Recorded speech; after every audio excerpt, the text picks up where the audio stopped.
Hi అండి, నేను మీ భవ్యని. Welcome back to అత్తమ్మ కిచెన్. ఈ రోజు మీకు చాలా స్పెషల్, చాలా టేస్టీగా ఉండే దొండకాయ పచ్చడి చూపించబోతున్నాను. సాధారణంగా దొండకాయతో కూర చేస్తాం, కానీ ఈ విధంగా పచ్చడి చేస్తే మాత్రం రుచి అద్దిరిపోతుంది. ముందుగా దొండకాయలను తీసుకొని శుభ్రంగా కడిగేసి ఇప్పుడు ఈ దొండకాయలని ఈ విధంగా సన్నగా కట్ చేసుకోండి. అన్ని ఒకటే సైజులో కట్ చేసుకొని పక్క పెట్టేయండి.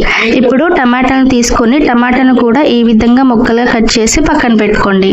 ఇప్పుడు స్టవ్ మీద కడాయి పెట్టుకొని కొంచెం ఆయిల్ పోసుకొని ఆయిల్ కాస్త హీట్ అయిన తర్వాత ముందుగా కట్ చేసి పెట్టుకున్న ఈ దొండకాయల ముక్కలను వేసుకోండి. వేసుకున్నాక మూత పెట్టి కాసేపు మగ్గించుకోవాలి. కొద్దిగా కలర్ చేంజ్ అయిన తర్వాత మూత తీసి ఒక్కసారి బాగా కలిపి ప్లేట్లోకి తీసుకొని పక్కన పెట్టుకోండి. ఇప్పుడు అదే కడాయిలో పచ్చిమిర్చి మధ్యలో కట్ చేసి వేసుకోండి.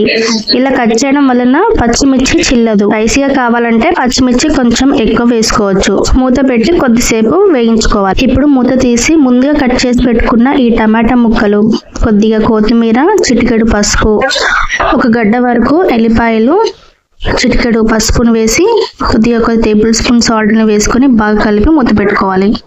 కాస్త మగ్గిన తర్వాత మూత తీసుకొని ఇప్పుడు ముందుగా నానబెట్టుకున్న ఈ చింతపండుని ఈ విధంగా వేసుకోండి. ఇలా వేసుకొని ఒక్కసారి కలిపి ఇలా స్టవ్ బంద్ చేసుకొని పక్క పెట్టేసుకోవాలి. ఇప్పుడు ఒక మిక్సీ జార్ తీసుకొని వేగిన పచ్చిమిర్చి టమాటో మిశ్రమాన్ని జార్లో వేసుకోండి.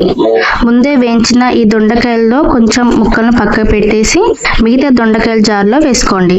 ఇప్పుడు 1 టేబుల్ స్పూన్ సాల్ట్ని వేసుకొని 1 టేబుల్ స్పూన్ వరకు జీలకర్ర వేసుకోండి. ఇప్పుడు పేస్ట్లా కాకుండా కాస్త రఫ్గా గ్రైండ్ చేసుకోండి. ఇలా చేస్తే పచ్చడి రుచి చాలా బాగుంటుంది. ఇప్పుడు స్టవ్ మీద కడాయి పెట్టుకొని కొంచెం ఆయిల్ ని వేసి శనగపప్పు, తాలింపు గింజలు, కరివేపాకు, ఎండుమిర్చి వేయండి.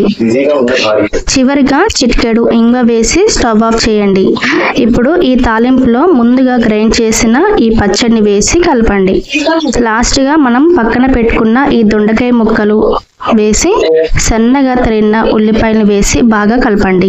అంతే ఫ్రెండ్స్, రెడీ అయిపోయింది మన సూపర్ టేస్టీ దొండకాయ పచ్చడి. ఖచ్చితంగా ట్రై చేయండి. ఎలా వచ్చిందో కామెంట్ లో చెప్పండి. ఒక్కసారి ట్రై చేస్తే మాత్రం ఈ పచ్చడి మర్చిపోలేరు. ఈ వీడియో మీకు నచ్చితే ఒక లైక్ చేయండి. ఇంకా ఇలాంటి రెసిపీస్ కోసం మన ఛానల్ కి సబ్స్క్రైబ్ చేసుకోండి. పక్కన ఉన్న బెల్ ఐకాన్ ని ఆన్ చేయండి.